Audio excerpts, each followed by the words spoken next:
କିନ୍ତୁ ଦେଖନ୍ତୁ ଛତିଶଗଡ଼ ଦେଖେଇଦେଲା ଯେ ଯେଉଁମାନେ ଆଣିକି ଏଠି ଲଙ୍ଗଳା ନାଚକୁ ନଚାଉଛନ୍ତି ତାଙ୍କର ଦର୍ଶକମାନେ ଏତେ ଭଦ୍ର ତାଙ୍କୁ ଭଲ ଲାଗିଲାନି ଯେ ଚେୟାର ପକାଇଲେ ଚପଲ ପକାଇଲେ ବୋତଲ ପକାଇଲେ ଆମର ଘଟିଆ ଦର୍ଶକ ଖୁସି ହେଉଛନ୍ତି ତମେ ଯଦି ଆମେ ଯଦି ବାଇଡ଼ି ଦେଉଛୁ ଆମକୁ ଲୋକ ଶୋଧୁଛନ୍ତି ଯେ ତମେ କାହିଁକି ଏଇଟା ଏମିତି କହୁଛ ଆଇନ ବର୍ତ୍ତମାନ ଆମ ଆଇନ ହାତ ଏମିତି ବନ୍ଧା ସରକାର ଚାହିଁଲେ ଯେ ଆରଥର ଜଣେ MLA କହିଲେ ଠେଙ୍ଗା ମାଡ଼ ହେବ ସେଟାକୁ ନେଇ କେତେ ଆଲୋଚନା ପର୍ଯ୍ୟାଲୋଚନା ହେଲା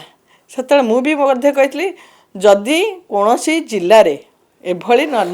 ଡ୍ୟାନ୍ସ ହେଉଛି ଅପେରା ପାର୍ଟି ଯାଉଛି ତାଙ୍କୁ ଗୋଟେ ଅଣ୍ଡରଟେକିଂ ଲେଖାଯାଉ ଯେ ତୁମେ ନଗ୍ନ ଡ୍ୟାନ୍ସ କଲେ 5 ଲକ୍ଷ ଫାଇନ୍ 5 ବର୍ଷ ପାଇଁ ବ୍ୟାନ୍ ହେଉ ଅପେରା ପାର୍ଟି ଏଭଳି ଗୋଟେ ଯଦି ଇନଷ୍ଟ୍ରକ୍ସନ୍ ହୁଅନ୍ତା ଏଭଳି ନଙ୍ଗୁଳିମାନେ ନାଚିବାକୁ କୁଆଡ଼େ ଯାଆନ୍ତେ ଏମାନେ କହୁଛନ୍ତି ଆମକୁ ସେ ଯେମିତି ଡ୍ରେସ୍ କହୁଛନ୍ତି ଶୁଣେ କାଲି ଗୋଟେ ଡ୍ୟାନ୍ସ ଦେଖୁଥିଲି ଫୁଲ୍ ପିନ୍ଧିଛନ୍ତି ଏତେ ସୁନ୍ଦର ନାଚୁଛନ୍ତି ସେ ଝିଅ ଜଣକ ମାନେ ଅନ୍ୟ ଇଏର ଦିଲ୍ଲୀ ବମ୍ବେରେ ଏତେ ସୁନ୍ଦର ନାଚୁଛନ୍ତି ସେ ନାଚକୁ ଦେଖିବା ପାଇଁ ଲୋକମାନେ ଏତେ ଭାଇରାଲ ହେଉଛି ସେଇଟା କହିବା କଥା ନୁହଁ କିନ୍ତୁ ଏମାନେ କହୁଛନ୍ତି ଯେତେ ମାନେ ଆମେ ଲଙ୍ଗଳା ହେବୁ ସେତେ ବୋଧେ ଆମର ନା ହେବ